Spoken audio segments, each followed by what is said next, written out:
Donc bonjour à tous, bienvenue dans cette nouvelle séance, dans ce nouveau webinaire. Alors effectivement, donc aujourd'hui il est comme prévu entièrement dédié à la gestion, je dirais un petit peu des élections françaises qui nous attendent. Alors à la fois les présidentielles mais aussi les législatives et bien sûr leur impact au niveau du trading, au niveau des opérations qui seront prises pendant cette période qui promet quand même une forte volatilité sur les grands indices européens notamment.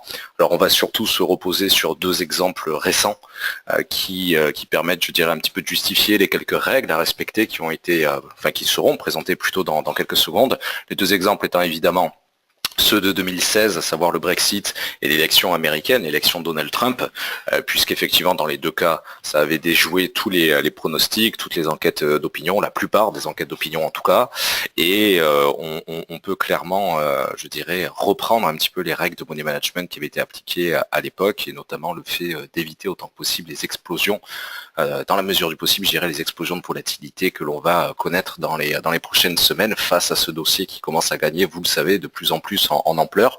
Un petit exemple tout simple, en séance de live trading l'après-midi, on voit très régulièrement avec les clients le fait que les actualités françaises au niveau de ces élections-là sont bien souvent, pas systématiquement évidemment, mais bien souvent à la une, ou du moins en tant que dans le top 3, je dirais, des publications les plus mises en avant par des relais comme Bloomberg, donc les grands relais, je dirais, financiers anglo-saxons.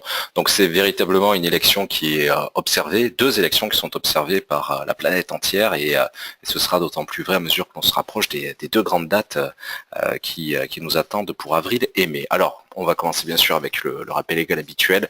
XTB France informe les participants que la présentation à venir et les informations qui vont être dispensées ne constituent pas en aucune manière une sollicitation ou une incitation à acheter ou vendre des produits financiers. Voilà. Donc, on va s'intéresser effectivement, je dirais, au trading face aux élections françaises, et je vais surtout insister sur je dirais une douzaine de règles. La première partie, parce que c'est vrai que cette vidéo devrait durer à peu près, je pense, 20-25 minutes. Ce sera avant tout théorique, parce que on ne peut pas encore, je dirais, tracer à 40 jours des élections les niveaux de support et de résistance qui vont nous intéresser sur tel ou tel actif. Ça, il faudra le faire évidemment dans la dernière ligne droite, au travers des good morning market et des live trading de cette période-là. Mais malgré tout, il y a quand même quelques grandes choses à rappeler dans un premier temps, et puis dans un deuxième temps, on va surtout, au-delà des choses assez évidentes, on va surtout reprendre les règles de money management que nous avions appliquées l'an dernier. Donc la toute première chose évidemment, c'est de rappeler quand même les dates de l'élection présidentielle. Les dimanches 23 avril et 7 mai, particulièrement importants, parce qu'effectivement on a la chance, je dirais, de voter un dimanche. Alors pourquoi je parle de chance? Mais parce que vous vous souvenez que tant le Brexit que l'élection de Donald Trump était tombée en pleine semaine l'an dernier. Donc il me semble que pour Donald Trump, on avait, à cause du décalage horaire, on avait connu l'impact un jeudi matin, l'impact au niveau des caps d'ouverture. Dans le cas du Brexit, il me semble que c'était également un jeudi, parce que les Britanniques avaient voté le 23, mais en réalité, on avait surtout connu l'impact boursier évidemment le 24 juin, une fois les résultats dévoilés. Alors pourquoi c'est une chance de mon point de vue à ce niveau-là, au niveau des investisseurs, de plutôt être confronté à une élection qui a lieu un dimanche? Déjà parce qu'on sera un peu moins, je dirais, on aura tout simplement à respecter une règle très traditionnelle du live trading, c'est d'être liquide. J'aurai l'occasion d'en reparler, mais d'être liquide le vendredi soir, c'est vrai que c'est quelque chose que l'on fait chaque semaine, mais là ce sera d'autant plus intéressant de pouvoir le marteler, je dirais, à la veille d'un week-end, dans la mesure où si ça devait tomber, si on devait voter un mercredi ou un jeudi, c'est vrai que ça paralyserait, de mon point de vue, deux séances à proprement parler, celle du vote et le lendemain, une fois les résultats connus. Là, c'est un peu plus souple, et ça permet tout simplement de revenir simplement sur ce que l'on fait habituellement à ce niveau-là. Alors, malgré tout, ça distingue quand même 2 semaines d'écart. Alors évidemment 2 semaines de forte volatilité, je pense. Alors pourquoi 2 semaines de forte volatilité? Parce que l'an dernier, même sur nos actifs habituels européens comme le DAX 30 par exemple, dès qu'il y avait un sondage qui donnait si ce n'est le Brexit gagnant, au moins, je dirais, des sondages qui donnaient un écart de plus en plus faible entre le Brexit et le Remain. Eh bien, on avait instantanément, quelques minutes après peut-être, des claques baissières, des mouvements baissiers assez impressionnants sur l'indice allemand, entre autres, hein, mais pas seulement. Mais je parle du DAX parce que c'est évidemment l'actif le plus traité ici, mais c'est tout aussi vrai avec le CAC, avec le FTSE évidemment. Des claques au niveau du DAX, des biais baissiers de l'ordre de 50, 60, 80 points sur de simples sondages. Alors, les sondages, les enquêtes d'opinion ont justement montré toute leur faiblesse à cette occasion-là, puisqu'ils étaient extrêmement minoritaires à donner le Brexit gagnant pour le 23 juin et Donald Trump gagnant pour le 8 novembre. Donc malheureusement, c'est vrai qu'on peut faire toutes les critiques que l'on veut sur la crédibilité, la fiabilité des enquêtes d'opinion et des sondages. Bon, à titre personnel, j'ai tendance à être très critique envers ces choses-là, mais malheureusement, le marché les intègre énormément. Le marché s'arrête dessus, donc même si à titre personnel, on n'y accorde pas un immense intérêt, un immense crédit, bah, seul le marché a raison. Quand le DAX sous nos yeux perdait 50, 80, peut-être 100 points sur un simple sondage qui donnait peut-être le Brexit ou Donald Trump un peu plus proche respectivement du Remain ou d'Hillary Clinton, bah, effectivement c'est vrai que ça en dit assez long quand même sur la manière dont les marchés l'intègrent. Donc l'avantage ici, c'est qu'effectivement, au-delà du fait que ce soit une élection extrêmement importante pour la construction européenne, et j'aurai l'occasion d'en reparler dans quelques instants, c'est avant tout une élection française, donc on aura une certaine facilité d'accès au sondage. Alors j'ai pas souvent tendance à évoquer les médias généralistes comme BFM, iTélé, LCI, France 24 comme des sources véritablement intéressantes pour le trading, sauf peut-être France 24 pour les biais géopolitiques quand il s'agissait notamment de s'intéresser un peu au dossier ukrainien, bref, mais c'est vrai que là, malgré tout, ces enquêtes d'opinion françaises seront avant tout révélées, dévoilées, publiées, diffusées sur ces biais-là. Donc une fois n'est pas coutume, c'est vrai que ça pourra être assez intéressant de suivre un petit peu ce qui sera dévoilé sur nos médias généralistes au niveau des enquêtes de l'IFOP, des labs, globalement des grands instituts de sondage. Voilà. Donc c'est assez important. Voilà, la bonne nouvelle, c'est qu'on aura peut-être plus de facilité à y accéder, en tout cas plus de réactivité que dans le cas américain, surtout avec le décalage horaire.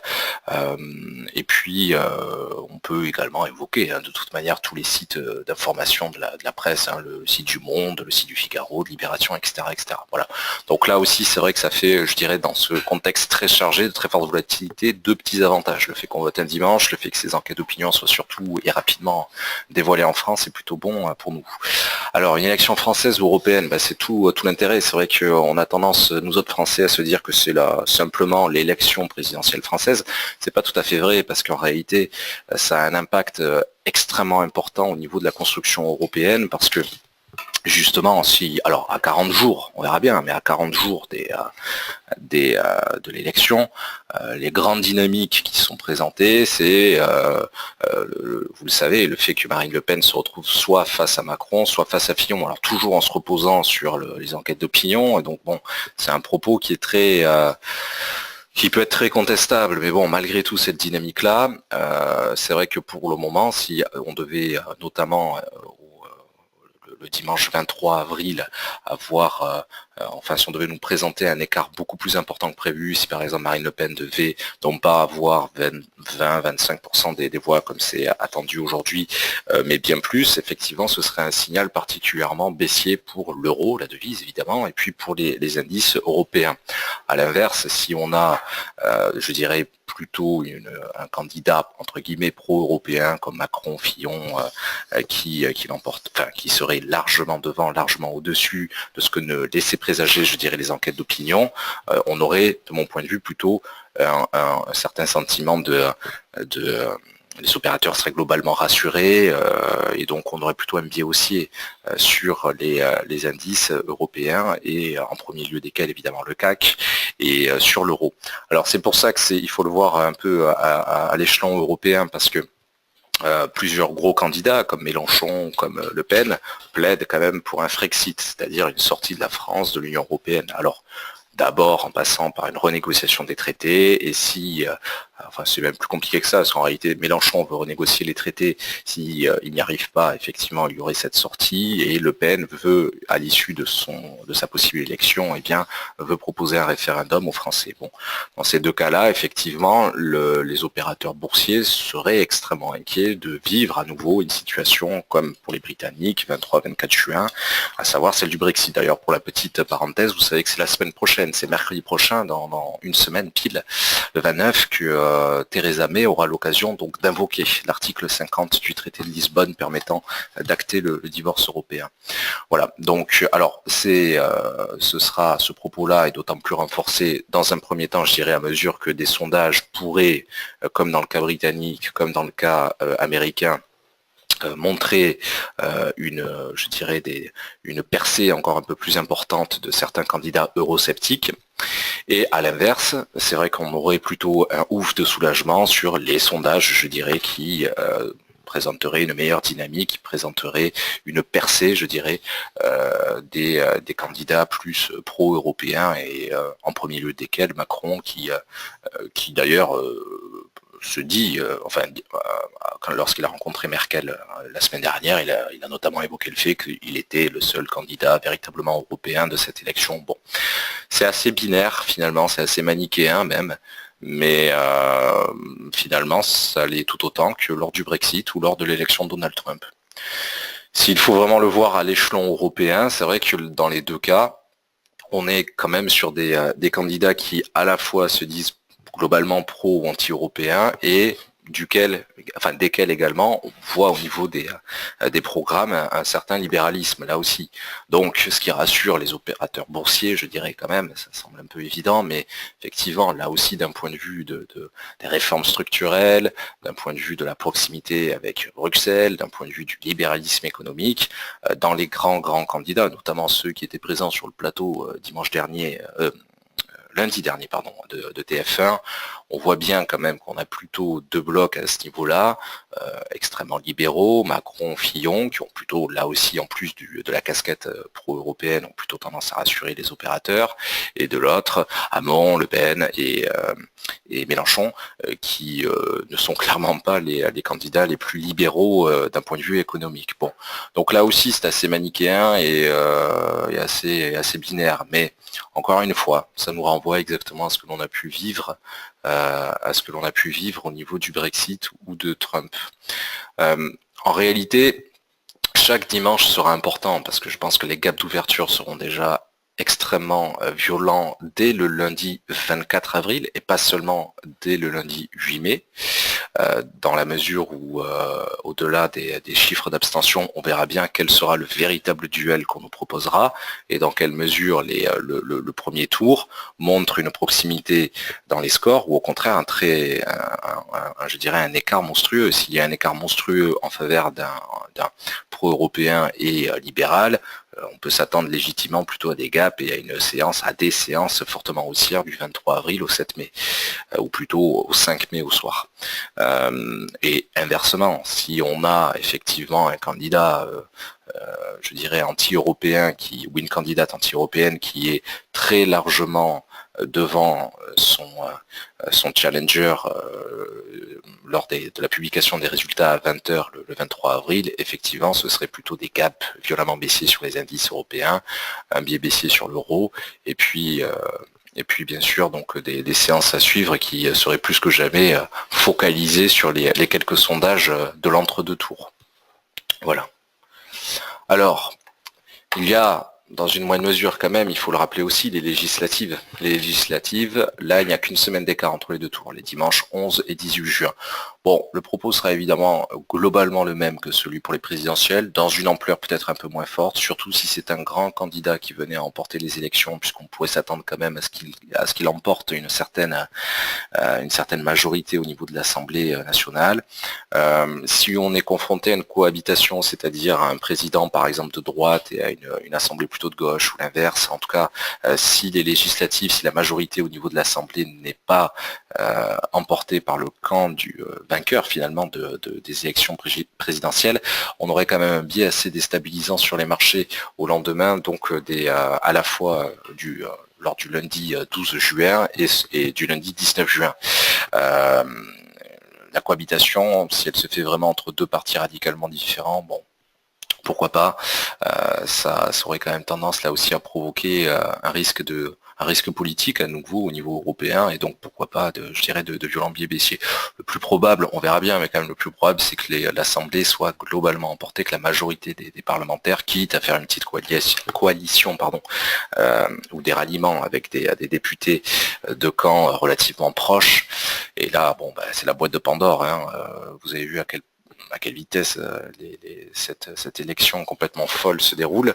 On peut tout envisager, mais disons qu'il faudrait quand même que, pour avoir un biais, je dirais plutôt haussier maintenu, il nous faudrait quand même idéalement une assemblée qui serait dont la majorité des députés serait quand même acquis à la cause du ou de la présidente élue en mai dernier. Donc c'est assez important quand même comme propos, parce que certes il n'a pas forcément la même teneur, la même importance évidemment que les présidentielles, mais il faudra tout de même en tenir compte. On aura évidemment là aussi l'occasion d'en reparler en temps voulu à mesure que l'on s'en rapproche, parce que c'est pas tout d'en parler de manière assez générale aujourd'hui, le 22 mars. On n'a absolument aucune certitude sur, non pas sur les biais boursiers, ça ils sont assez simples, ils sont assez binaires, mais plutôt sur ce qu'il en sera véritablement à ce niveau-là. Quels seront justement les actifs les plus impactés? Bon, bien sûr, tout ce qui est confronté à l'euro, d'un point de vue cambiste, d'un point de vue forex, donc euro, on peut imaginer euro USD, euro CHF, d'ailleurs euro CHF j'en reparlerai dans quelques instants, euro yen bien sûr, mais bon, moi j'ai surtout tendance évidemment à insister un peu sur les indices européens, en premier lieu desquels le CAC, le DAX et le U50, le Eurostoxx autrement dit. On peut également bien sûr parler, pourquoi pas, dans une moindre mesure, du FTSE, du SPA35, donc de l'IBEX, de l'ITA 40, etc. Je pense que le plus intéressant évidemment ce sont ceux qui sont notés ici en termes de volatilité par rapport aux biais qui ont été évoqués, et tout simplement parce que ce seront de toute manière avec Alil ceux que nous traiterons comme d'habitude le plus, puisque c'est globalement sur ces actifs là que l'on traite. Je pense au DAX, au CAC, à l'euro USD. Bon. Quelques règles de money management qui finalement ne sont que des reprises, qui ne sont que des redites par rapport à ce que nous avions fait précisément pour le Brexit et Trump. Alors déjà, XTB communiquera énormément sur les appels à la prudence, comme pour le Brexit, comme pour Trump. On fera exactement la même chose que ce que nous avions fait à l'époque, c'est-à-dire que nous serons liquides sur les actifs sensibles. Je pense à tous ceux qui sont mentionnés au-dessus, d'une manière générale à tous les actifs européens, à tous les indices occidentaux, les veilles de week-end. Bon, ça finalement, c'est assez habituel, parce qu'on le fait déjà tous les vendredis, mais là, ce sera d'autant plus vrai.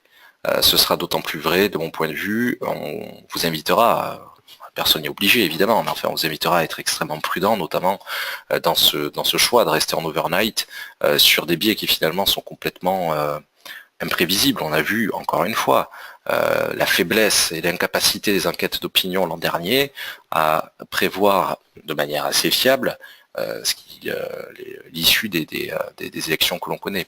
Le poids des volumes à appliquer aux ordres, évidemment, il vaudrait mieux privilégier quand même un trading conservateur, c'est-à-dire notamment entre ces 2 semaines assez explosives, entre le 23 avril et le 7 mai, plutôt un trading conservateur, peu de volume appliqué au niveau des ordres boursiers. Il risque d'y avoir une forte volatilité, encore une fois, dès qu'un sondage sera émis. Je ne suis absolument pas certain qu'il y aura une forte volatilité, mais ça me paraît évident, parce que c'est exactement ce que nous avions connu lors des quelques séances antérieures au 23 juin et au 8 novembre, et surtout dès qu'un sondage tombait. Donc ça me semble évident que ces 2 semaines-là vont être très agitées, et puis même, on pourrait dire 3 semaines en comptant celle des législatives.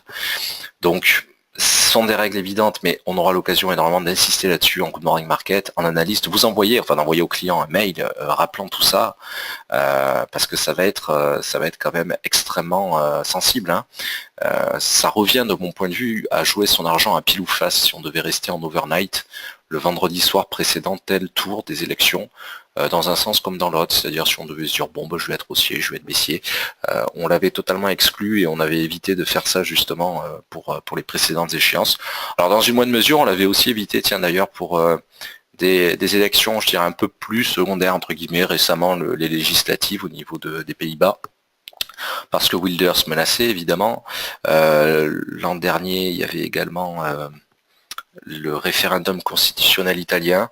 Bon, c'était des des moments un peu moins forts, mais qui tout de même étaient déjà, enfin pour lesquels on appliquait justement ces mêmes règles-là.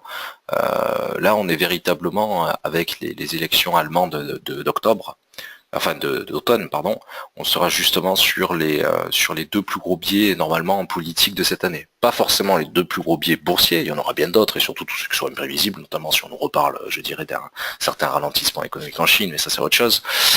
Mais effectivement, ce sera en tout cas les deux temps forts politiques les plus importants pour nos actifs de prédilection, hein.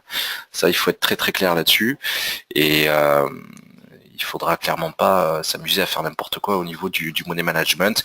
Il faudra plutôt opter, même carrément opter pour les approches les plus conservatrices possibles au niveau des choix de volume appliqués, des stop loss resserrés. C'est peut-être d'ailleurs l'occasion d'utiliser le fameux LRA, le compte risque limité, ou le stop loss garanti par exemple du compte basique. Et puis vraiment, plus que jamais, être liquide absolument aux veilles de ces différentes échéances. Le choix des médias à suivre. Alors, effectivement, bon bah là c'est vrai que tous les médias relayeront en même temps, c'est déjà le cas au moment où je parle, et depuis plusieurs semaines, les différentes enquêtes. Alors, certains médias quand même achètent une enquête, par exemple l'exclusivité plutôt de diffusion d'une enquête, donc je pense qu'il vaudra mieux quand même privilégier finalement les plus gros médias d'infos en continu, et pourtant je ne les conseille jamais, ou je ne les cite jamais en termes de sources pour nos choix d'analyse. Mais bon, c'est vrai que là, une fois n'est pas coutume, encore une fois, ce sera l'occasion de ressortir BFM et iTélé, puisque c'est vrai que ces médias-là, ne serait-ce que pour alimenter leur flux continu d'informations, ont besoin d'acheter l'exclusivité de diffusion de tel ou tel sondage, qui sont repris dans un second temps, parfois, si l'exclusivité, enfin après, ça dépend des règles de diffusion, mais généralement c'est dans un second temps que sont relayés, je dirais, sur la presse, ces choix achetés d'abord par, enfin ces sondages achetés d'abord par les mastodontes. Bon. Alors évidemment, avec TradeBits et les Trader Stalk, on relaiera tout ça, mais vous avez compris la démarche à suivre, hein, c'est-à-dire qu'on sera sur quelque chose d'assez manichéen, d'assez binaire, voilà, pro, anti-Europe, qui grappille des points sur qui, voilà, ce sera assez bête et méchant, autant que les précédentes séances du 23 juin et du 8 novembre. Est-ce que les valeurs refuges ne seraient pas justement le bon moment? Est-ce que ce serait pas le bon moment de les sortir? L'or, le franc suisse, c'est pour ça que j'ai voulu citer un petit peu Euro CHF tout à l'heure, le yen évidemment. Côté Forex, en tout cas, il faut être très clair, il y a deux devises qui profiteraient comme toujours, et en particulier une, de cette, je dirais, des risques, c'est-à-dire notamment si on devait avoir un ou une anti, européenne, qui devait progresser fortement dans les sondages ou carrément se retrouver avec un écart très fort pour le second tour. Les valeurs refuges côté Forex sont bien connues, le franc suisse, le CHF donc, le yen, devise japonaise, le JPY, et au niveau des matières premières, évidemment l'or, l'argent. Alors ce qui est très important, c'est qu'évidemment, si on a un biais baissier sur un biais baissier, je dirais, sur les indices européens, les indices occidentaux plus largement, suscités par les craintes d'un Frexit, on serait sur un biais fortement aussi au niveau du CHF, au niveau du yen, au niveau du gold, au niveau de l'argent. Et à l'inverse, si on devait avoir un pro-européen à l'Elysée, ou du moins progressant dans les sondages, on serait effectivement plutôt sur un biais inverse. Donc ça peut être l'occasion justement de ressortir un petit peu les vidéos et les stratégies de couverture de risque, notamment au niveau du choix des valeurs refuges, peut-être de pondérer son portefeuille autrement qu'en temps normal, en libérant peut-être un peu de marge à immobiliser, peut-être pour un peu d'or, un peu de franc suisse, un peu de yen. Voilà. Donc ça, ce sera évidemment la réponse que l'on apportera au niveau de la pondération des portefeuilles, je pense notamment au niveau du live trading. Et ce sera assez important parce que là non plus, il n'y a pas 50 biais à suivre, hein, par rapport à ce qui sera présenté au jour le jour. Voilà. Donc ce sont effectivement quelques règles à 40 jours des élections. On aura l'occasion d'ailleurs de refaire, je pense, si c'était un webinaire, en tout cas, évidemment, de beaucoup en parler en Good Morning Market. On est obligé de sortir pour le moment des règles générales, parce que vous avez vu à quelle vitesse tout cela se développe. On ne peut absolument pas prétendre connaître à l'avance, je dirais, les candidats, la liste des candidats, les deux candidats qui seront au second tour, ni même le fait qu'il y ait ou pas cohabitation, enfin bref. C'est une élection un peu particulière, c'est ce qu'on entend à longueur de journée, je pense que c'est vrai plus que jamais, donc il va falloir bien suivre tout cela, notamment en good morning market, à mesure qu'on s'en rapproche. Les biais sont assez simples, même si j'aime pas ce terme-là en trading, mais c'est vrai qu'on se retrouve sensiblement dans la même situation finalement que pour le Brexit, ou pour, je dirais, l'élection de Donald Trump. Voilà. C'est-à-dire un camp qui inquiète les opérateurs, un qui a plutôt tendance à rassurer dans les deux cas. C'est vrai qu'ici nous sommes confrontés à 11 candidats et non pas à 2 choix comme dans le cas britannique ou dans le cas américain. Mais finalement, ces 11 candidats sont vus, d'une manière générale, sont divisés, je dirais, en 2 camps, les pro-anti-européens, les libéraux, les protectionnistes, les conservateurs plutôt, point de vue économique. Voilà. Donc ce sera même carrément indispensable à suivre, à moins que l'on s'intéresse uniquement à des actifs extrêmement éloignés géographiquement. Je pense notamment au Nikkei côté japonais, ce qui peut être aussi une solution. Mais compte tenu de la durée, c'est-à-dire le fait que ces élections vont impacter pendant plusieurs semaines, peut-être même 2 mois complets les marchés, ce serait une grave erreur de ne pas considérer, je dirais, je pense ces quelques règles au moins, peut-être de bon sens au niveau du money management, on verra bien, et que l'on ressort du placard par rapport finalement aux deux grands temps forts politiques de l'an dernier également. Voilà. Écoutez, je vous remercie pour votre présence, votre fidélité. La vidéo sera accessible, cet enregistrement sera accessible, je pense, d'ici 1 heure sur la chaîne YouTube et sur Tradebit. Voilà. Merci à tous pour votre présence, votre fidélité, et je vous donne rendez-vous pour ma part à 18 h pour le live trading de cet après-midi. À tout à l'heure.